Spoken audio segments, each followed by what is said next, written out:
Welcome back to the factory series here at Aquila, where we go behind the scenes of showing you how these boats are built. It's been a real privilege to go through every element and show you all the different processes and why Aquilas are so special. Built here at the Sino Eagle factory in China. But now, this is my favorite bit. Welcome to the assembly line, where you get to see Aquilas as far as the eye can see.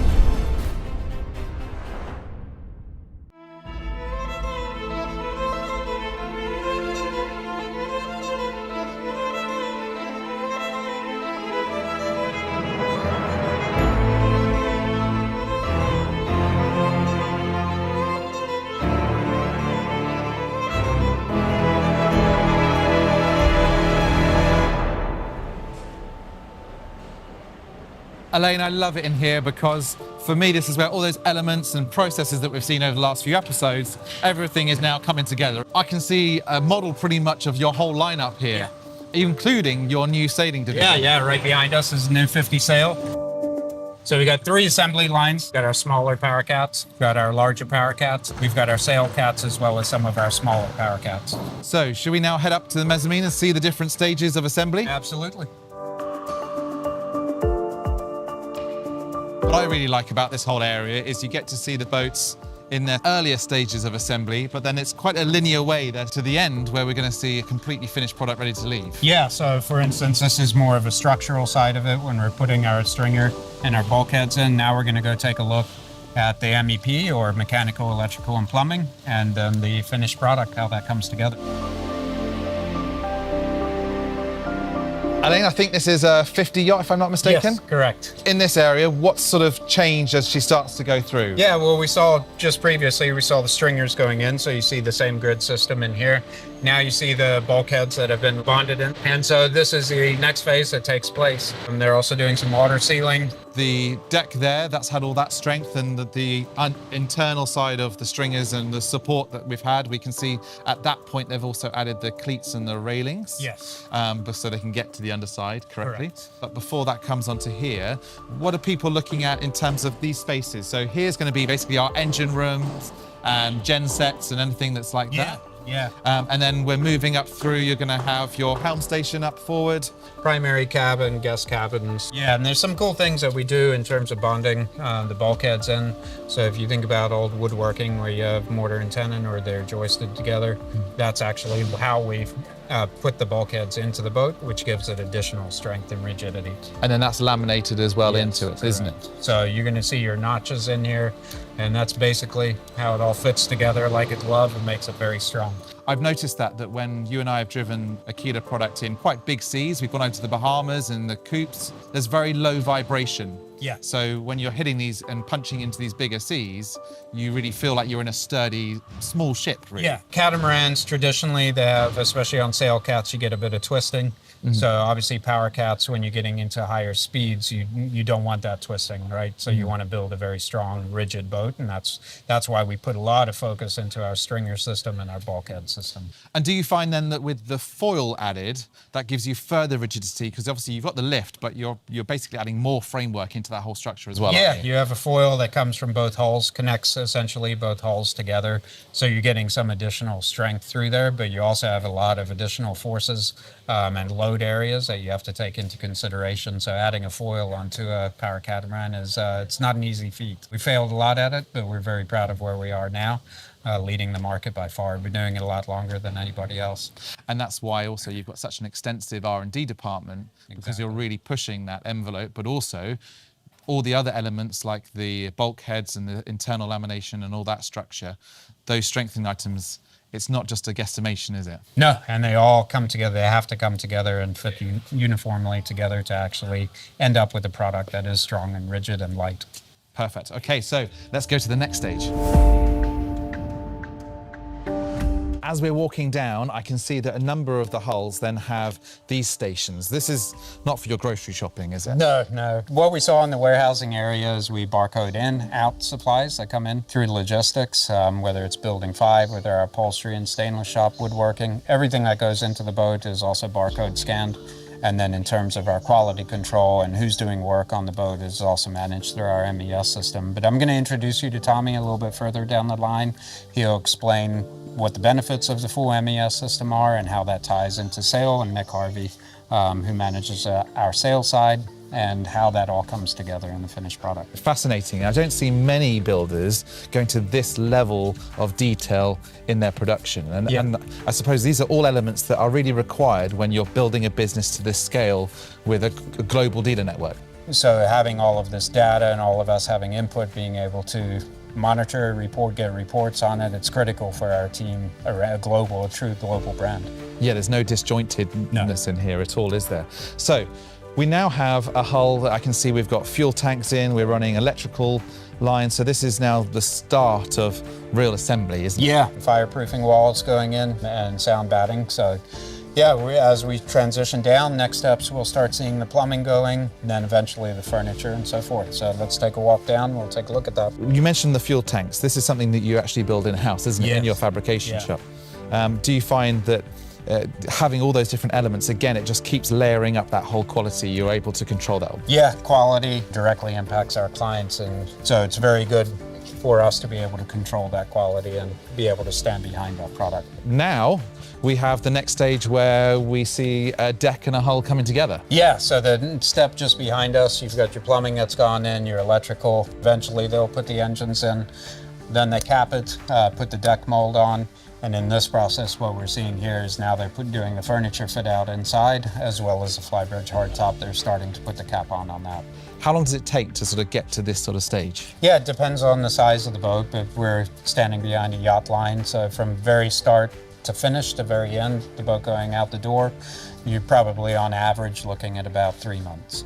Your catamarans are known for their volume and their internal space. So to be able to produce a vessel of this size in 3 months out the door, that's showing that automotive style sort of production line. Yeah, I mean, we incorporate a lot of automotive approach to what we do, but at the end of the day, it's important to remember these boats are all being handmade. So whether you're doing the lamination process or building the stainless steel components, everything that goes into these boats is handmade. So for some, in 3 months may sound like a lot of time to build a boat, but in reality, when you're hand building something, that's actually a very quick process. There are a number of brands that have quite a lot of delays, sometimes because they're waiting on OEMs or to bring in parts supply. You do work with those other third-party suppliers, but because you've got your fantastic warehouse of parts and inventory, I suppose you're able to keep that momentum going through the build. Yeah, you have to, because sales don't stop. So the 54, one of my favorite boats, this is now really taking shape, isn't it? She sure is. So we're seeing a lot of the components now really getting installed, getting much closer to a finished product. What's kind of the next part of this build? At this point is the lighting that takes place, stereo systems, all of the finer details that go into a boat to really make it feel like home. So we've seen the interior fit out, starting with all the woodworking and that sort of nearing completion. I guess we're going to start introducing soft furnishings and those elements too. A lot of the nicer features that really bring a boat to life, you'll see. That's our patented tender crane system, which we're very proud of. So we now carry that down on the 54, 50, and 46, and 42 yacht. So what makes it unique? What we wanted to do was really clean up the aft deck of our power catamaran. So we incorporated into the deck of the flybridge. It essentially booms out or in, and then lowers and raises your tender. So you can clean the whole transom look up. I guess too, with those sort of fresh ideas, it still comes from being real boaters and experiencing the vessels and going, I think we can improve it even further, and that user experience for the customer. Yeah, and there's nothing more frustrating when you're trying to raise your tender out of the water and put it on your tender platform, and you've got waves and an anchorage, and trying to submerge your tender platform, and you've got a wave that comes along before you have an opportunity to raise the tender. So this is a neat feature because you just hook up to the bridle, lift it out of the water. You don't have to worry about the waves at all. We're now coming to pretty much the end of the production line. We're going to see a completed boat shortly, but on the right side, as we sort of finish at the end of the mezzanine here, we have your own test tank. I think I can see a coupe in the water. Yeah, for our outboard boats, well, our sportier boats, smaller boats, the 28 up to the 47 Molokai, go through a rain system, essentially, that pours water down onto the boat so we can check for any leaks. So that's a very neat feature to have in this building. For our larger yachts, we actually have access to the water, so they are put in there into the river, and then they go through their QC and quality checks at that point. There's a number of boat manufacturers that don't have this type of setup. They might have a test tank, but then to be immersing the whole boat with spray, that's quite a cool thing to have. It is, yeah. And that way, when the end product does get to the client, they feel very confident in what they're receiving from Aquila. So Alain, I can see some big screens here with lots of data. What's this about? So this is our MES system, as we saw earlier on the assembly line, is the barcode scanning. So all of that data is coming back into a central system, but I am not an expert, so I'd like to introduce you to Tommy Kwan. Nice to meet you, Tommy. Nice to meet you. So Tommy, I can see the various percentages here, and I'm guessing these are your hull numbers. Yes. What does this relate to as it's going through the stages? Actually, that's a completion percentage of each boat. And this way, our production manager can collect all the data from this system. So they will figure out what will be the next slots available and what boats can be completed in time and when and where. So which I can have this information shared with our sales team. They will work with all our dealer networks. Yeah. Yeah. Each time you have a rigging person going through their stage, Yeah. they're scanning, updating this system, so you can have a real accurate timeline of the labor that's been put in and the work hours that have been done. So having this level of data for you, it helps you really manage the build process really effectively using real modern technologies with craftsmanship. Yes.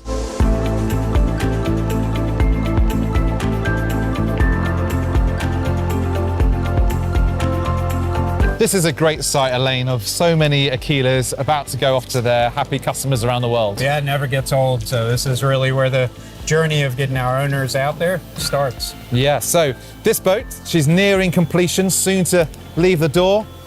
What's next in the journey? From here, she goes on a freighter, shipped to all four corners of the world. So we have a huge global dealership base. But I'd like to introduce you to our good friend who both of us know, Nick Harvey. Hey, Nick. Good to see you. This has been a great time for me to be able to look around and immerse myself in all things Aquila at this factory. What a sight, hey? It's an amazing factory, and Alain just touched on it. We do have a global dealer network, and one of the messages that we're constantly pushing to the dealer network is how fully integrated our company is, on literally all four corners of the globe, manufacturing here, but obviously with base in America, base in Asia, base in Europe as well. So a really, truly global brand. Yeah, and I think for people that are new to the brand that then see you building in outside of the US, this is no sort of disconnect, is it? It's a full, there's so many synergies, it's a fully integrated company, isn't it? And Yeah, it's very important for us to be able to, in full transparency, tell the dealers how far along the stage of assembly the different boats are. The last thing you want is realize the week before the boat's ready that actually, the production is late by 5 or 6 weeks. That throws everything off completely, from the shipping to the arrival of the boat and all the logistics on the other end. So having all these systems fully integrated give everyone the reassurance that we are going to deliver that dream on time and as per the specifications required. Alain, you've seen the brand grow from its early beginnings to where it is now. You must be really proud of the global network that has been built, but the brand that's been created from Aquila. It's been incredible to see Aquila from birth to where we are now, leading the charge in catamaran manufacturing. So going from nobody in 12, 13 years to now being front of the pack is just a testament to the team that we've built and the Shang family. And then Nick and the incredible job he's doing on the dealer network. That we have a foot on the pedal. We have owners that don't hold anything back. So it's great to be a part of this team. There was a word that you mentioned to me when I first arrived, which was it's like a family. And I've really got that sense of whether it be C-suite leadership or whether it be a craftsman, laminator, an upholster, it is one combined family at Aquila, isn't it? Yeah, absolutely. And that's fundamental to the core of the Shang family, is building that down throughout the team. So from a management perspective, we're very flat. Decisions get made very quickly. Nick, I know, certainly appreciates that on the sales side. So it's very simple, very easy to get answers from the upper management or the executive level, and then filter that down to our dealers, which really supports Nick on the sales side. Nick, you must be really excited about the new sail division too. This is an area that I know you love for boating, so that must be quite exciting. Definitely exciting for me. I grew up a sailor, and it gives us a lot of opportunities as well on the branding. Obviously, expanding our footprint.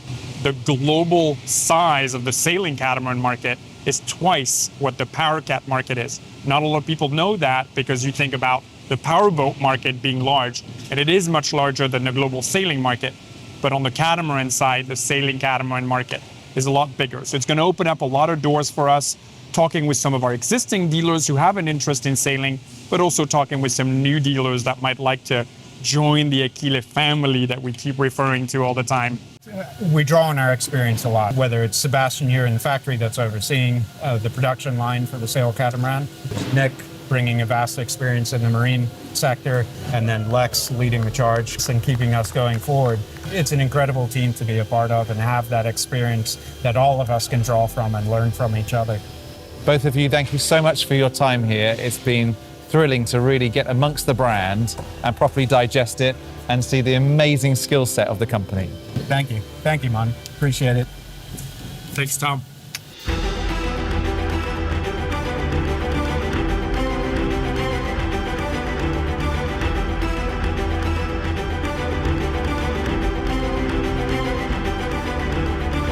As we leave the production line here at Sino Eagle in China, the home of Aquila, it's been great to look through the whole production process during this multi-part series to really see how Aquilas are made.